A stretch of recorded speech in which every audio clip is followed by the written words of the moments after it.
Okay, so in this video, akong i-explain niyo ako, ipakita ninyo kung unsaon pag-protect ang inyong Excel file para dili siya basta-basta nga ma-modify or ma-change ang values or ang mga formulas if ever you don't want that person to kanang make modifications or make changes to your Excel file, but they can still view the contents.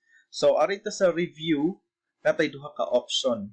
So, ang protect sheet o protect workbook. Now, if I say protect sheet, let's say, mag-define tag password diha. Okay? So, if you notice, inig double click pa lang nako diha kay gusto pintahay ko mo type, dili ko maka type. Naa siya error nga mo gawas nga manginahanglag password. Now, if I go to sheet 2, I can type. Makabutang ko og mga contents ana nga sheet tungod kay ang sheet 1 raman ang ato ang gi-protect.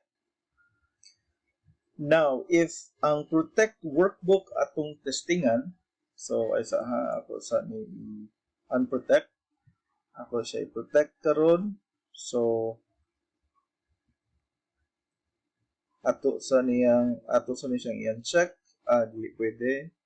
Ato na siya ibutang. So this time, kung mag-try ko og add og sheet, dili ko maka-add og sheet. Kung ako ni i-try og delete ni nga sheet, dili na ko siya pwedeng ma-delete. So that is the difference between protect sheet o protect workbook. Now, ang protect sheet, specific pa siya sa usa ka sheet. But if I make changes to the other sheet nga wala naka-protect, I can do that. Pero sa usa ka sheet nga atong gi-protect, dili nato siya mahilabtan. Okay? While ang protect workbook naman is dili ta maka-add og bag-o nga mga sheets. Dili ta pwedeng maka-rename, dili sa ta pwedeng maka-delete sa mga sheets inside that workbook. Now, there are times when gusto ta nga mag-protect ta sa atong sheet pero naaray part of the worksheet na pwedeng ma-edit, the rest dili na to pwedeng ipa-edit sa ilaha. Example, kining atong column nga naka-yellow ang background. We want this column to be editable, okay? But then, the rest of the cells and columns and rows nga wala ani, nga dili part ani nga column, is dili sila ma-edit. So to do that, let us unprotect our sheet first. Okay? So if you notice this, allow edit range. So we are telling Excel nga although we are going to protect our worksheet, we're defining or we're telling him nga na ipang exempt ng mga cells or range. So I'm going to click on new and then pwede ra range 1 or pwede ako na siyang butangan o grade column. And then ako na siyang uhaon diha sa tibuok column C. And then if I want to set a password specifically for that range only, then pwede ko mubutang ana. Then ang permissions, pwede na to siyang, actually this is na advanced na gid kayo, pwede rin nag-ato i-disregard. Then we click OK. Then i-re-enter na to ang atong password. And then protect na to ang atong sheet. Password sa atong sheet. 1, 2, 4. Okay. Now if I try to make changes here, no, I cannot. But if I try to enter a number here, then you can as long as you have a password to that column. So let me add the password to that column, then I can now enter a number. But if I try to enter here, no, I am not allowed.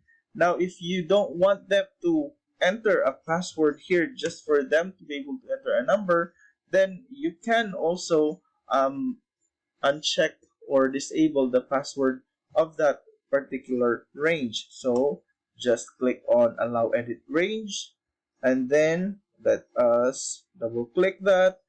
Let us remove the password pwede ra walay password, then click OK, and then ato i-protect yung ating sheets. Alright, so, okay, I can add numbers in this column, pero the rest of the other cells I cannot. See? I try to type, it won't. I will double click, it won't. So that's how we do protection sa ato ang Excel. Oops, before I forget, naapa di ay laing way on how to allow a range to be edited instead of kanisiya rin napita.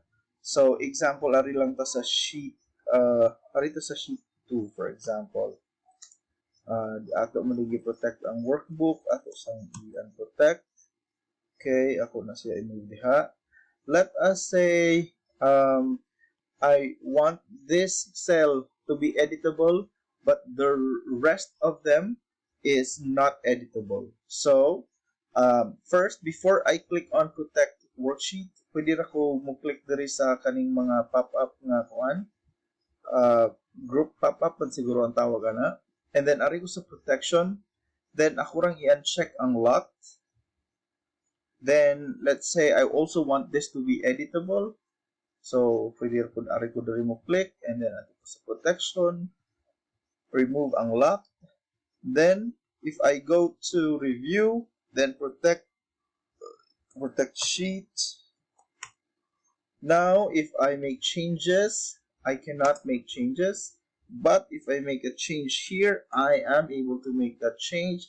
If I also make a change here, I can also make changes here, but dili sa uban nga mga sheets. So kanina, usa gito siya column or usa ka range or column nga ato ang gi-allow edit, but this time individual cells ang ato ang gi-allow nga maka-edit ta despite the worksheet protection.